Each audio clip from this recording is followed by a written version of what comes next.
So today I bring part two of things to do when you are bored. The next item was to work out, and that's something that I pretty much never fail. The only time I have to skip a workout is if there's something actually physically wrong with me, like that week that my back was messed up, I had to skip it then. But even on days when I don't go to the actual gym, I will still show up to the mini gym we have here at the apartment complex where you can access treadmills or the little elliptical, I call it the gazelle. And they also have kettlebells and a shoulder chest press that I never use. Working out, I was telling my mom at some point, and even my boyfriend himself, that if it weren't for him and his long time habit of working out, I wonder if I would have made it to working out at all. Because the gym, when I was growing up, is something that I looked at as that is something that only people who want to be swole and look swole do. But I didn't understand how that body just works, like the process of things atrophying because you're not training it or you're not using it. I just thought that the gym was just for people who were trying to just be swole, be big, bulk up. I never really associated working out with something that is a requirement for health. I just looked at it as well, some people do this so that they look a certain way. And I understand that exercising is good for you to maintain your weight or to lose weight, but it was never really described as something that's therapeutic. And now that I have my personal experience with it, I'm grateful that's something I actually do, because if it hadn't been for my boyfriend planting that habit onto me, I don't think I would have gotten around to it. Unless maybe one of my coworkers, whether I was working out or not, would have still invited me to the gym. I think I would have only gone to the gym maybe like 4 times.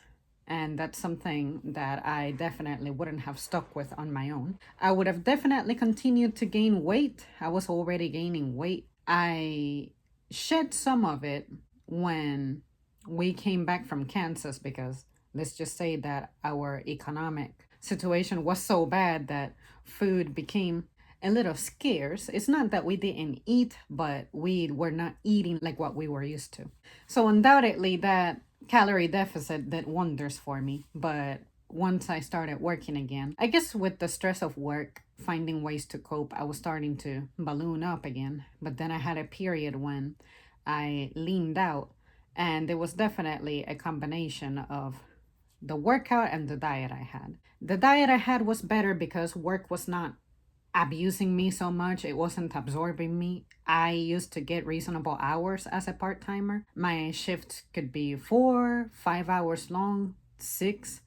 Getting an 8 hour shift was something mildly rare. 7 hours was even rarer. Now it's nothing but long shifts, and that inevitably affects me because I'm doing those long shifts without really getting benefits for it, and it's just breaking my body down. But now I'm doing all that while getting less. And even if I get pay raises, it's only a trivial couple of cents that maybe it puts me on the next dollar, but it doesn't mean that it's signifying something big. It began to affect me to the point that, again, I was eating to help me cope. And then I feel like because I exercise, I can get away with overeating, but it's a bad relationship I have with food. With food, I'll either eat too much or eat too little, and it all depends on my mood. But on the plus side, I'm happy that I don't have legit eating disorders. It's not like, oh my God, I'm going to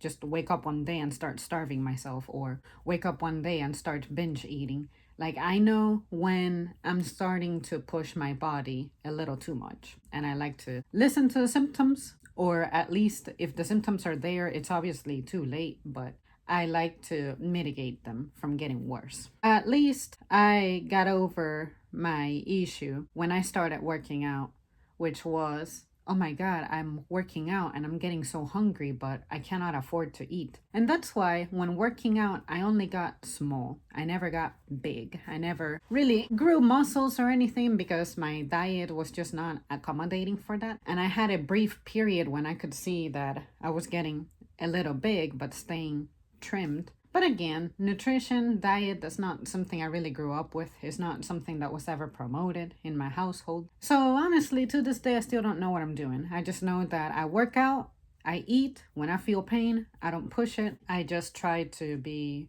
just nice to myself. At least I'm doing something. I remember a time when I wasn't doing anything. And I think I'm going to make it a goal now to work on my grip strength and do whatever I can do working around my sciatica, because the exercises I'm doing to address it are really not working much for me anymore. So maybe it's something else or something getting worse. But anyway, I'm not going to let that intimidate me into not working out anymore.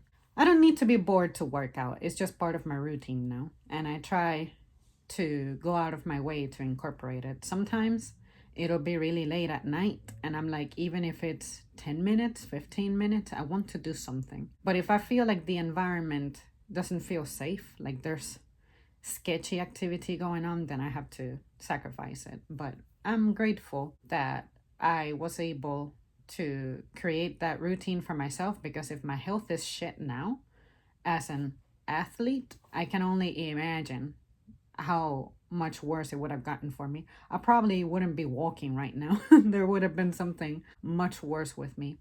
Or maybe my back would have been done by the time I was like 21. The next item is start a bullet journal. I already have a journal. It's not necessarily a guided one or a bullet one. My journal began one day. Just I took out a notebook and I decided to just start writing who I am. I started it off with my full name and how many siblings I have, where I was born, and who my parents are, little details like that, what my relationship with them is. And then after that, I said, I don't have any friends. I'm not gonna make it to college. I'm not going to be anybody in this society. So I told myself, should I die today, I want for there to be a record of me. If you ever got curious about me, if anybody had a question about me, what could people have questions about me? That is what started inspiring my journal. And the thing of it is, I said to myself, what are questions that I have about people who are no longer around that I didn't get to ask? And I said, based off that, even though not a lot of people know me, to have questions of me or about me, should someone stumble upon the fact that I existed, like say my mom telling a friend that she once had a daughter, and maybe that friend asked something but my mom doesn't have the answers, maybe you could access my journal and get the answers. But at some point with my journal, I started being very descriptive of all kinds of details that are completely personal. And then I think, well, those are details that I wouldn't necessarily feel proud about reading about another person, but if I'm okay disclosing it, it's fulfilling its purpose, which is getting me to talk. You guys know how I always say that you can't put me into somewhere like therapy because I don't willingly open up. Well, if I'm dead, I don't have a will anymore. So, in a sense, journaling for me became about surrendering my will, my information. But the point of it is safeguarded as long as I'm alive. But after I'm gone, I sincerely don't care about what people find out about me.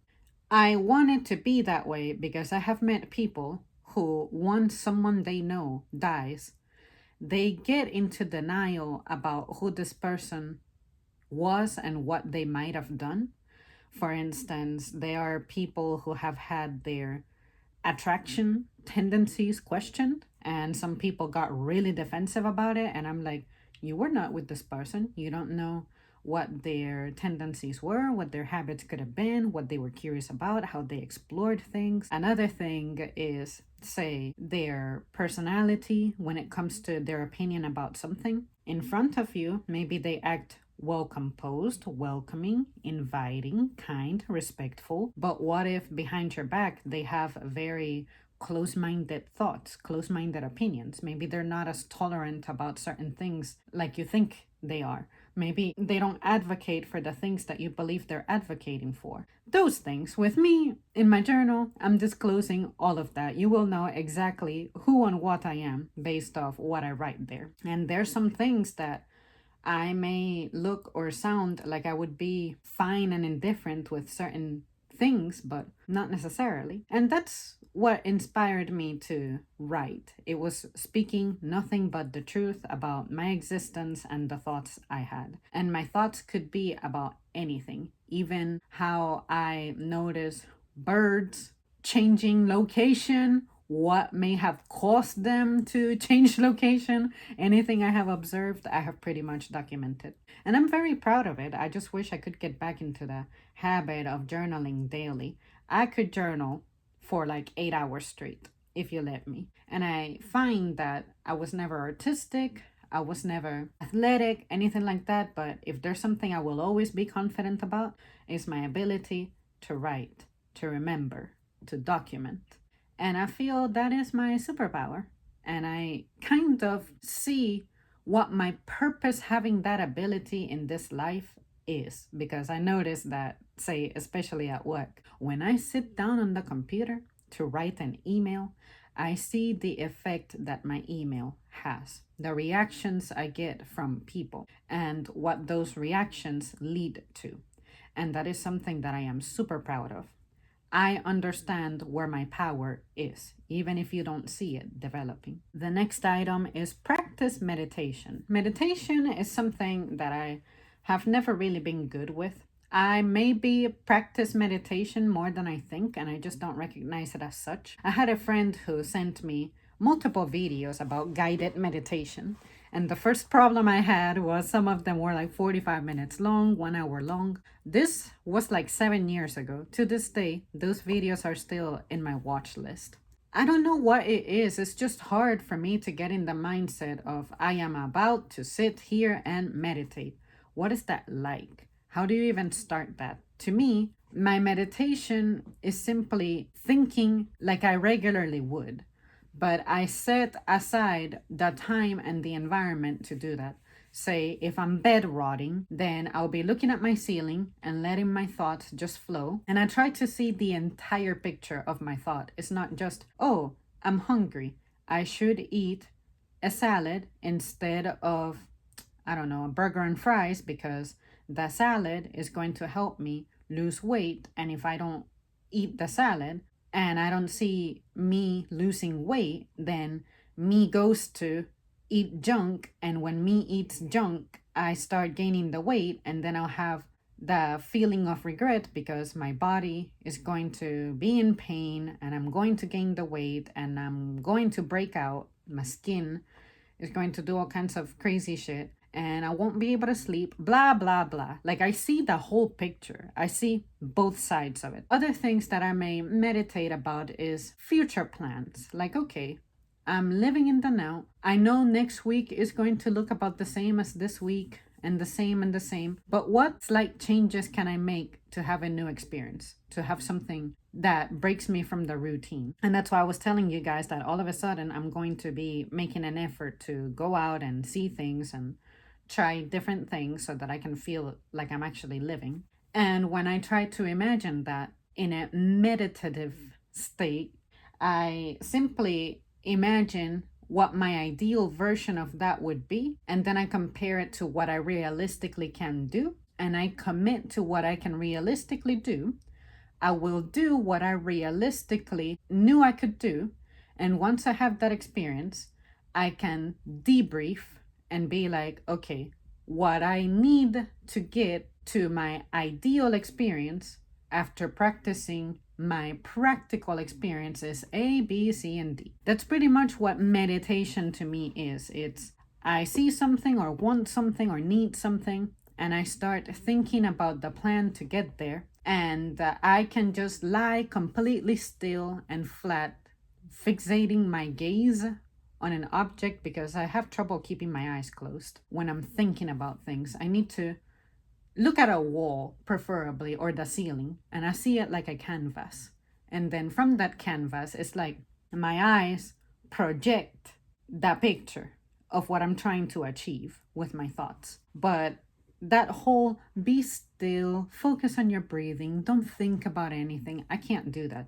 Meditation to me is deep thinking. Whereas my idea of meditation is you're not supposed to think deeply. You're supposed to be able to detach from your thoughts. But for me, being attached to my thoughts is the best part of my day. I feel that connection with myself because it's a connection that I don't get to exercise outside of myself quite the way that I need to. And by that, I mean the way I need to be engaged with, the way I need to be stimulated, all that stuff. I'm not getting that externally. I make it for myself. And that is why I can stay calm and I'm not morphing into anybody else. You ever meet people who they start hanging out with some crowd and they start sounding and looking and acting and doing the things they do? That's never gonna be me because I've already decided for myself what my version of myself is and what it really truly is, and that's what I'm committed to. I'm not committing to being influenced by another group so that I feel like I can belong to something. I will belong to the places where I can be who I am with no issue. And if I have issue, that is not the place for me. Period. That is why my thinking time is sacred for me. I need it to be silent. I hate the sound of like people who use their phones without fucking headphones on. Just sounds that pollute the air unnecessarily.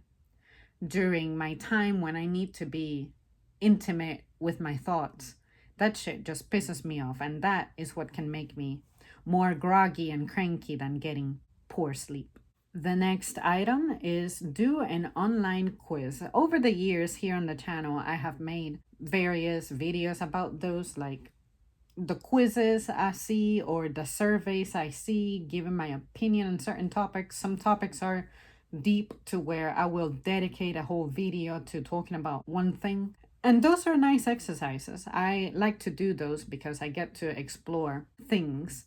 I get to think about something that maybe on the regular I don't encounter. How do I feel about it? What have been my experiences with it in the past? Has anything changed? Has anything been added, taken away? Have I learned anything? And I like that mess. I like quizzes too because they were just fun to run into when you're younger and you're kind of deciding things for yourself and you're trying to also define who you are. You're discovering yourself. I feel like taking quizzes also is a great reflection of where you're at, where your knowledge is. Let it be personality quizzes. Let it be quizzes about school subjects. Like, do you remember how to perform this math? Do you remember what these vocabulary words meant? This story that was part of the course of study. Do you remember it? What do you remember about it? What was the point of world wars and things like that? And it's nice. It shows me my decline when it comes to my memory of certain subjects, but also it may show my maturity with other topics. Dust off your electronics. I think that is something that goes very underrated because I have been to places where you can tell that dusting hasn't happened in quite some time. On the note of dusting, I'm not convinced that most of the dust comes from shed human skin. I'm just not convinced because there are areas in the house that I don't go to that are supposed to be sealed and for some reason they gather dust. The only time something does not gather dust is if it's inside a plastic bin, a plastic storage container. That's the only time I see dust not getting into anything. But I'm never by my window, but the window blind has dirt and dust. Why? Because there's cracks. This window needs some caulk or something to be completely sealed from the outside and for better insulation too. It doesn't have that. Or say if I don't go to one side of the closet and I move something from the closet, all of a sudden it's dusty up in there. Where did that dust come from? I don't frequent my closet. I access pieces of clothes from the bins, and if I go to the closet, it's because I can already tell which shirt I'm gonna go for. So it's not even my whole body going into my closet. It's just I extend my arm, touch the shirt I'm gonna wear, and with one hand undo the hanger or slide it off the hanger.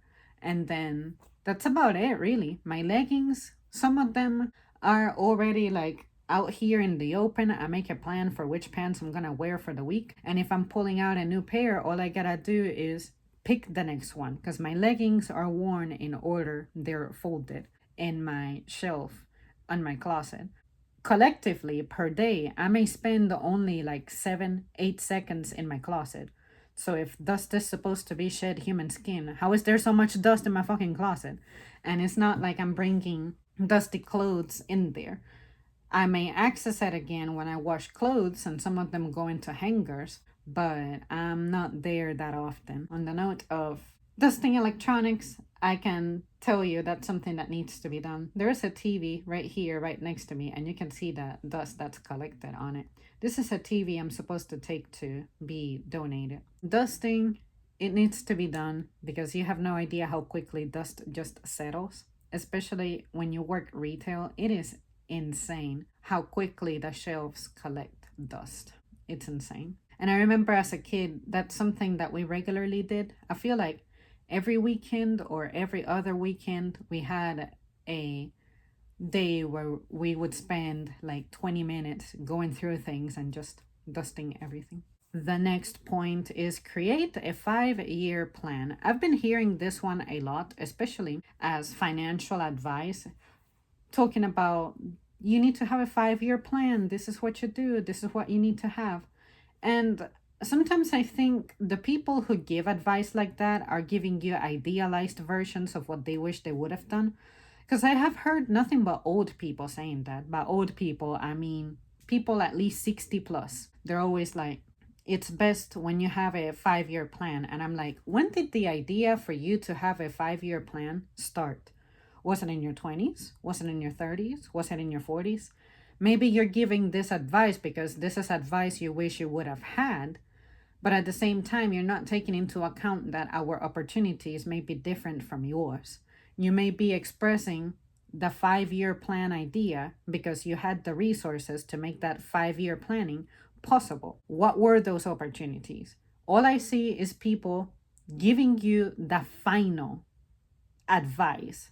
Say, make sure that you have $1,000 extra in your savings account. And I'm like, okay, how do I do that? As an individual whose paycheck can only go so far, I have this amount of bills and I also have these other things pending. It's not like I can personally spend my entire time working because my body has finite capabilities, a finite help. Access to gigs that are doable may not be accessible. For instance, I know that the most popular thing is probably delivery. Transporting people is never going to be something I do, period. And the second thing is if I'm doing something like food delivery that's going to eat up the mileage in my vehicle, I'm going to have to be servicing my vehicle, and then I'm only going to be compensated for that during tax time. What does that look like though?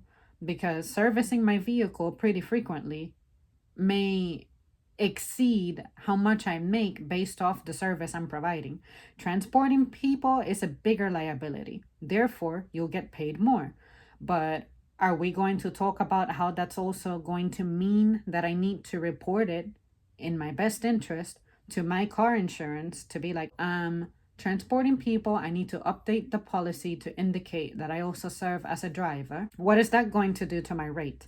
It's not going to make it lower because I'm going to need more coverage for this service. Even when you try to push yourself to achieve certain financial goals, the ask of you is just not good because you already have a job that you're anchored to, and now you're adding extra jobs on the side. When do you get to rest?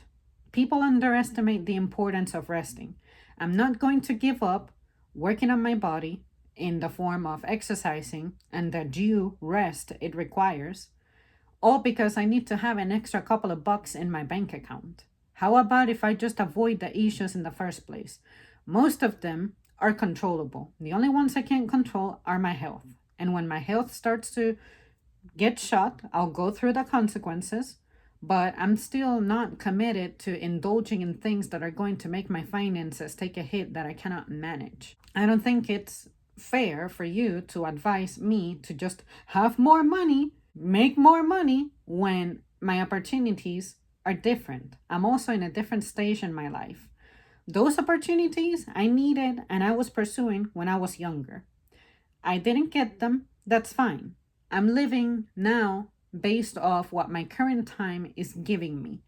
And I can tell you that I'm not exactly trying to do more, because when I do more, I feel it. And I don't know about you guys, but living with chronic pain changes you. It changes your personality. And I don't want to turn into that person who is more bitter than I need to be just because I have health problems that I don't get to have addressed.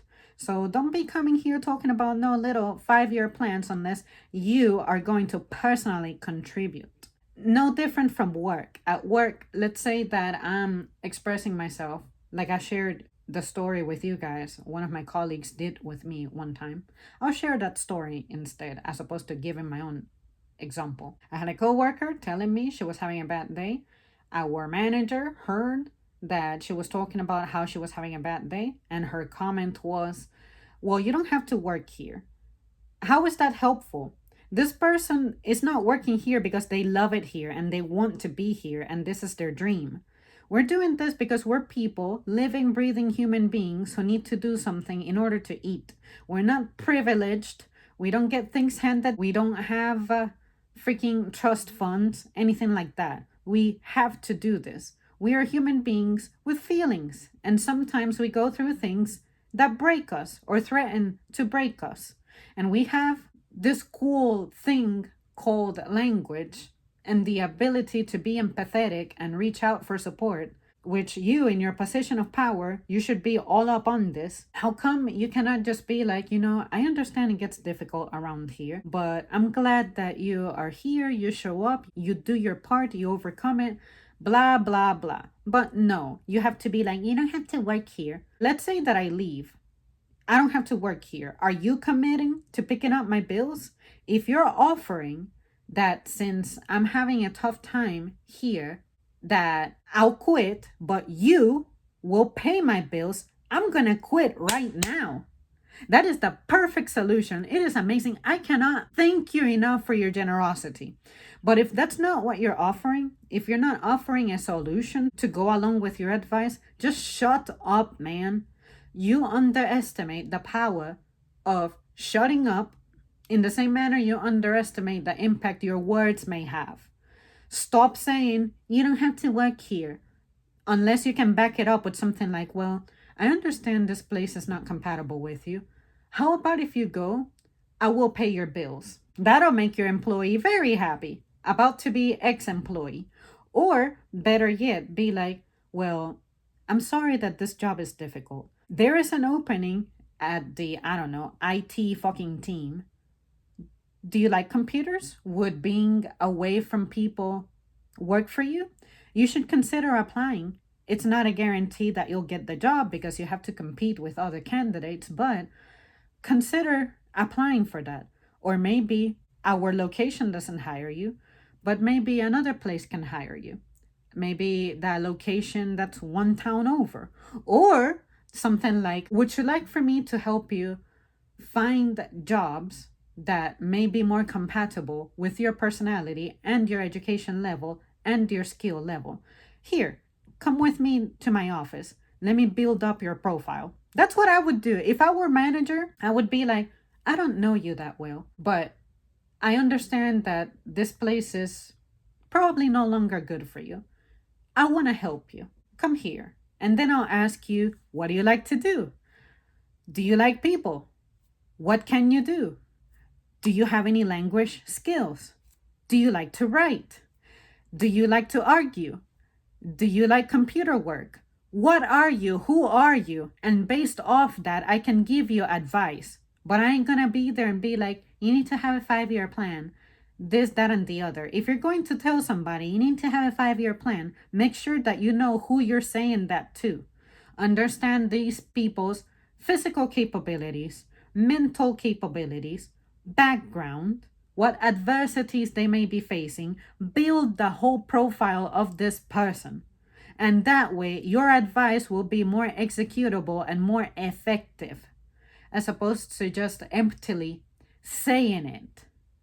Okay, that's just stupid. Like I've said before, I don't mean disrespect anytime I say things like that and I put a label on the source, say, old people be saying this and that. I appreciate y'all. Y'all have gone through this and you have obtained the skill set because you went through the process. You are a veteran at life and at your job and in general. But also understand that things may have changed behind your back and you didn't realize it.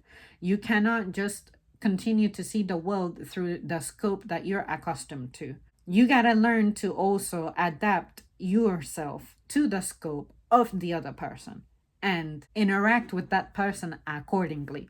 It is tough. It takes a lot of work. It takes a lot of willingness for you to be a better listener, but it's doable. Start a free course. I think this is a pretty nice advice. I personally do not indulge in those, but I can tell you that I take part in segment courses. There have been times when I have been curious about cars and I just learn things about them just a little bit. I'm not going to do anything with that knowledge. I'm not going to be someone you can call and I'll change your tire for you, but I can at least know how to react when something happens. That's what I like. I like to know what I can anticipate, what I can expect. When I know what to expect, I can respond to it better.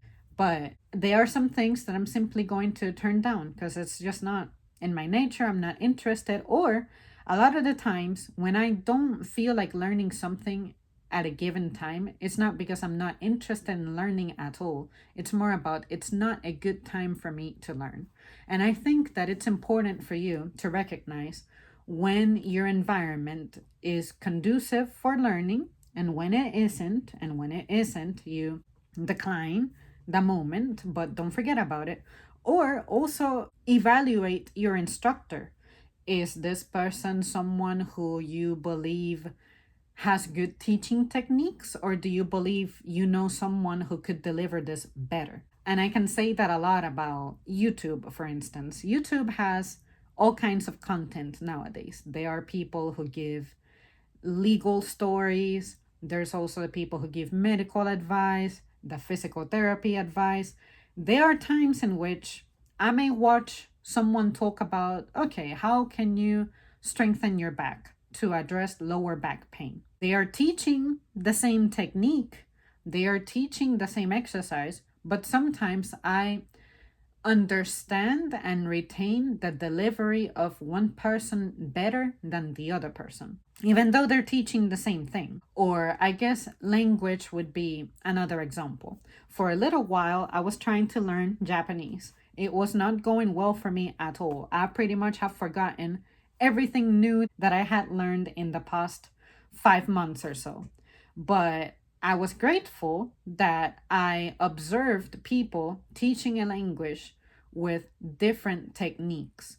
One person simply had a whiteboard that they would write the sounds of. They wouldn't use the Japanese symbol, but they would pronounce it, repeat it, and define what that sound meant. Now, there was the other person who had a song, kind of like a rhythmic way of teaching you phrases. It goes like this and this and that. And that is a form of learning that I can say I do well with, because I remember being a kid being taught things with songs and music. And to this day, my multiplication tables, I sing the same tune at a faster tempo that I learned them with. That's never gonna leave me. Maybe there's information that you'll be able to digest better from other people. And sometimes there's information that I need to be exclusively an auditory learner for, because I like to create my own picture, my own movie in my mind, and that's how I retain things. Other times, I need visual support. Other times, I need someone to describe things as they do them, as opposed to just being a demonstrative teacher. That's another thing you need to consider. It's no different from reading. You, more than likely, suck at reading because to read in a profound, meaningful way, you're supposed to take whatever you're reading, the book, the big ass document, whatever it is, and you give it a skim. You get a general idea of what the subject is going to be about. You may flip through some pages, do a little bit of pre reading preparation. Then you start doing some of the deeper reading and you start taking notes. Or you may need to highlight some words, define some words, and after you define a word, you may need to research it a little more to figure out what that word means for the context that it's being applied toward. All those little things. Reading is a process, but people underestimate it. Learning is no different. You have to be critical about how you learn. You need to know what works for you and what doesn't. You cannot just walk into something and think that it's just going to go well for you because you understand the words that someone is speaking to you. It goes deeper than that. And some people may look at that, hear that, and think, you just like to live a complicated life. You like to take everything too seriously. It is called having purpose. Be intentional with what you do, what you say, what you read, what you learn, what you write, where you go, what you say. Be intentional. Catch up with a friend. This I happened to do yesterday with two people. One person reached out to me, and I reached out to another person over text. The person I reached out to is because I need their help with something. And it's also been a hot minute since I interacted with them. It's one of those folks who you go a while where you're communicating continuously, then you go a period when you're not communicating at all, but then when you communicate, you have to catch up. That's awesome. And now the other person is someone who had a kid, and I said, I don't mean to ghost you. It's just this is life changing and a new experience for you, and I like to give space. And they were like, it's okay, I miss talking to people, this and that. And I said, see, the withdrawal, social withdrawal is starting to kick in. It's just the way I am. I try to also prepare myself for when I interact with them, like say, oh, you just had a kid, these are the questions that I have been thinking about. I think it's a good time now as opposed to the week after, because everybody's gonna want to talk to you, everybody's gonna want to congratulate you, everyone is gonna want to offer their services, offer their support, this and that. I want to be the person who catches you after that little storm has passed, because to me that is the best way to interact. That is the way I make things like that meaningful. But if I'm competing with everybody else for your attention or your engagement, I hate that, because you can't give me the good quality engagement that I know I deserve and I know that you can provide and I know I give to you when I myself take over and I'm like, hey, this is not a good place for us to talk. Give me a second and we'll make it work. Something like that.